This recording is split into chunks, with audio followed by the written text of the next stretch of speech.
This is the Big O Show. This is the Big O Show.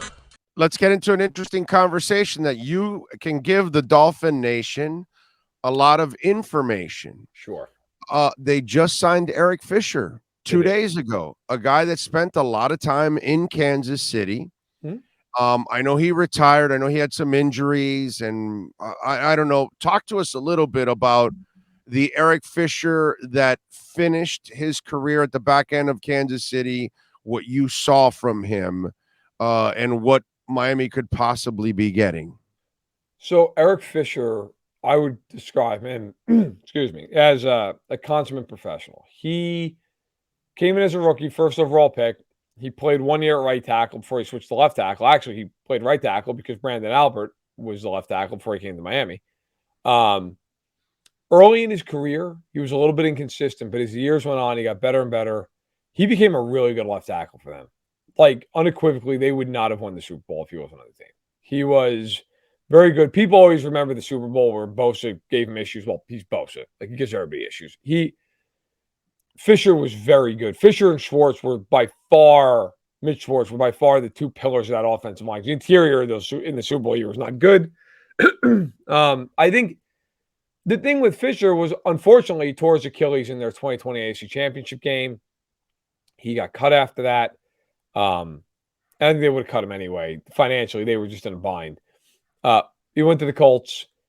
I don't believe, just watching him play, he was 100% healthy. He never looked right. The question for me with Miami is he healthy? If he's healthy, he can play. Right. If he's healthy, he's a good look. The kind of guy he is, he's good in the run game. He's not overpowering, but he's solid in it. He's good technically. In the pass game, he's good athletically. Like, to me, he will deal with this speed guy a little bit better than he'll deal with the power guy. Power guy was always able to get into his chest a little bit. Speed guy, he could always. Now, you're moving to right tackle, it changes a little bit. But a left tackle, that's how he played. I would say overall, though, Eric Fisher was a really good player for the Chiefs for a long time. And if he's healthy, I think he's definitely a plus signing for Miami. In fact, a lot of people in Kansas City wanted the Chiefs to sign him to replace their current right tackle. So, Wow. I think he's a quality signing if he's healthy. If he's not healthy, well, then it is what it is. But if he's healthy, good help him. The only thing I guess the ray of hope that I'm looking at here is he's been off all this time. He's had plenty of time to heal, maybe mentally get in a better place, because injury after injury can really just take a toll on you as a player. And I know he's dealt with all kinds of injuries. And so, one guy goes to me, well, no, you look at how many games missed. And I go, yeah, you're looking at his games played, but they don't tell you how many he ends up finishing, that he had to leave games, and all that kind of stuff, because that happens to a lot of players, and he's had to deal with a lot of that. But if he's in a situation where now he's rested, hopefully he's healthy. I would imagine he's somewhat healthy. He must have passed a physical, but you're not playing him every week. And it's a spot start for Teron Armstead, who's out a week. It's a spot start for Brandon Shell, who might be out on the right. And you also are now telling us they not only added a tackle, they also added a swing tackle too. So you're talking about a guy that could fill in at right tackle, could fill in at left tackle, because he is well versed on both ends of it. So that, to me, is the bright side of it, that if he's just a backup and you're not putting the burden on his body of pounding every week, you might have actually a pretty decent option there as a rotational backup guy. Yeah, I think that's what he should be at this point. Again, before the shame of it really was, here, I'll give you a hot take. If he didn't tear his Achilles in the AFC Championship game, the Chiefs would have won 2 straight Super Bowls.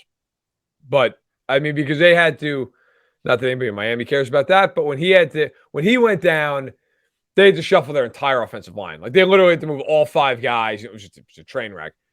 But he's a good football player. In fact, at times, he's a really good football player. Now, again, he's going to be 32 here in a few weeks. He was hurt after the 2020 season. He had the Achilles. He came back. He never looked right in Indy. Like, at this point, what does he have left? I don't know. I mean, that's the question. That's also why, if you're in Miami, you're taking a flyer on him. It's not like you're giving some huge investment. But he was always a professional. And I will say, outside, he missed half of the season when they won the Super Bowl. He missed half that year. I forget what the injury was, actually. I want to say it was his back, but I could be wrong with that. Other than that, he was pretty durable. He played through a lot of stuff. Like, there were a lot of times you'd be like, I don't know if he's going to be able to play this week, and he'd play. He'd be out there. Very Teron Armstead-like is what you're saying. I'll also tell you this. He will help them just being in the room in the playoffs. He played a lot of big games in his career, and he was really good in a lot of them. Like, that was a guy who was the first overall pick, had a lot of pressure on him. Early on, he struggled. A lot of people said he was a bust. Ended up playing really well, became somebody who was really important to them. I would not be shocked at all if at some point in his career he's honored later in Kansas City. And then, really ended up being a huge part of the reason they won the Super Bowl.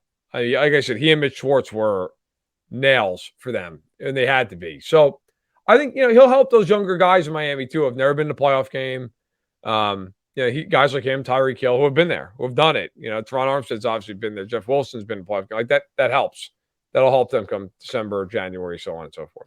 I bet Tyreek had a word or two and said, "No, man, bring him over here," or something. Must have been, right? I mean, I'm sure he did. I mean, he was a huge part of that Super Bowl team. He was you're protecting Patrick Mahomes' blind side. How many guys are more important in the NFL than that guy? Right. Yeah. I like the fact that he can also swing. So I think that that's pretty cool.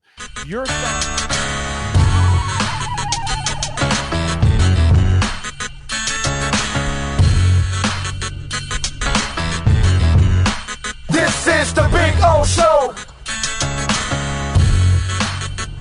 This is the Big O Show.